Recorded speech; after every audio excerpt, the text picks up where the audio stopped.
All right, today we're jumping into Jhumpa Lahiri's beautiful novel, The Namesake. And on the surface, it's a story about a name. But really, it's about everything: identity, family, and that feeling of being caught between two completely different worlds. So, let me ask you this. What if your name wasn't just picked out for you? What if it was actually born from a disaster? A name tied to a moment when someone almost died? And then, what if, for your whole life, that name just never felt like it belonged to you? Well, these are the exact questions that kick off the entire story for the Ganguly family. So, to really get this, we've got to start with Ashima Ganguly. She's a young Bengali woman, she's just gotten married, and now she's pregnant in a country that is totally foreign to her. This line from the book just says it all. She is terrified to raise a child in a country where she's related to no one. I mean, that's not just nerves, right? That's a deep, gut-wrenching loneliness, and it really sets the stage for everything that follows. So, a new life begins in a land of strangers. We find ourselves in a hospital in Cambridge, Massachusetts. The year is 1968, and Ashima is about to give birth. A new life is starting, sure, but it's all happening in this place where she feels completely alone. And what's so powerful here is how the book uses this hospital to show you just how isolated Ashima feels. I mean, think about it. The skimpy hospital gowns, this whole American idea of privacy with strangers, it is a million miles away from the community life she grew up with. The act of giving birth itself just magnifies how out of place she is. And you can really see the contrast here. In India, birth is this big communal event. You're at home, you're surrounded by family, you're wrapped up in everything that's familiar and comfortable. But in America, it's a private, almost cold, clinical thing. And for Ashima, at this incredibly vulnerable moment, it just hammers home that feeling of being a total outsider. Okay, section 2, The Survivor's Story, subtitle, The Ghost of a Train. See, to get to the bottom of the name at the heart of this whole thing, we have to talk about the father, Ashok. His past is the key. There was this traumatic event that didn't just shape his life, it's about to define his son's. It's like the ghost of a train is haunting this family before the baby is even here. So, let's rewind a bit. Years before all this, a young Ashok is on a train back in India. He strikes up a conversation with another passenger, a guy named Ghosh, who gives him this piece of life-changing advice. Pack a pillow and a blanket and see as much of the world as you can. You will not regret it. It's this huge push to break free, to go out and explore. But, and here's the absolute tragic twist.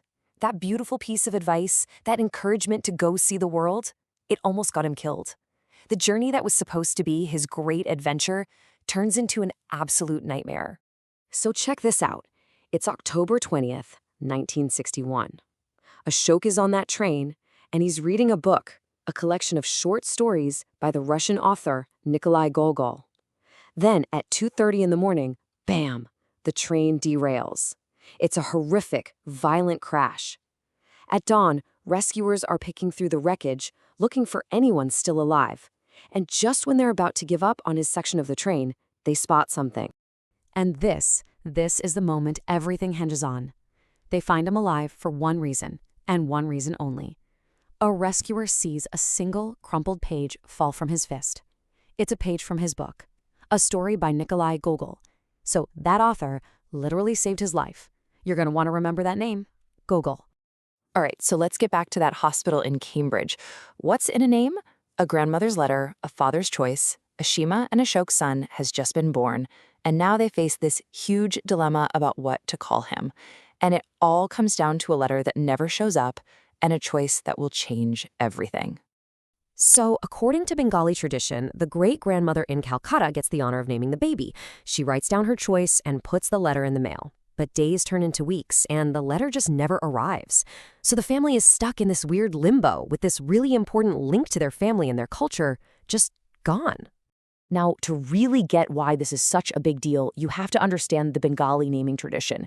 See, everyone gets two names. First, there's the Daknam. That's your pet name. It's the intimate name your family and friends use at home. Then you have your Balanam. That's your good name. It's your formal public name that goes on all your official documents. Yeah, think of it like this. Your Daknam is your inside name, the informal, cozy name from your childhood. But your Valonom is your outside name. It's formal, it's public, it's supposed to represent who you are out in the world. And right now, the Ganguly's baby boy doesn't have that crucial good name. Of course, American bureaucracy doesn't wait for tradition. The hospital has a rule: the baby cannot leave without a name on his birth certificate. So feeling the pressure, with no letter from home, Ashok does something really personal. He chooses a pet name to put on that official document: Gogol. It's his private way of honoring the author who saved his life. And so begins the next chapter, growing up Gogol. The name he didn't choose. For years, the boy is just Gogol. He's carrying around this very unusual name, a name he had no say in, one that's tied to this huge, traumatic story that he doesn't even know about yet. Okay, so fast forward. Gogol is 5 years old. He's about to start kindergarten, and his parents decide it's time. They finally pick his official good name, his Palanam, Nikhil. It's a proper Bengali name, and, get this, it's also a nod to Nikolai Gogol. So the plan is he'll start school as Nikhil, and everything will finally be correct, the way it's supposed to be. So Ashok walks into the principal's office, confident this is just a formality. He explains the situation and says, simply, his good name should be Nikhil. For Ashok and Ashima, this is just how it works. The pet name is for home, the good name is for school. Simple, right? Well, not so simple in America. The principal, Mrs. Lapidus, is completely baffled by this two-name thing. She doesn't get it. So she bypasses the parents entirely, leans down to the 5-year-old boy, and asks him directly, "Do you want to be called by another name?" And Gogol? He just shakes his head. No. And right there, in that one little shake of the head, is his first real act of defining who he is. The little boy rejects Nikhil and chooses to stay Gogol. It might seem like a small thing, but it kicks off a lifelong struggle with his name and his identity.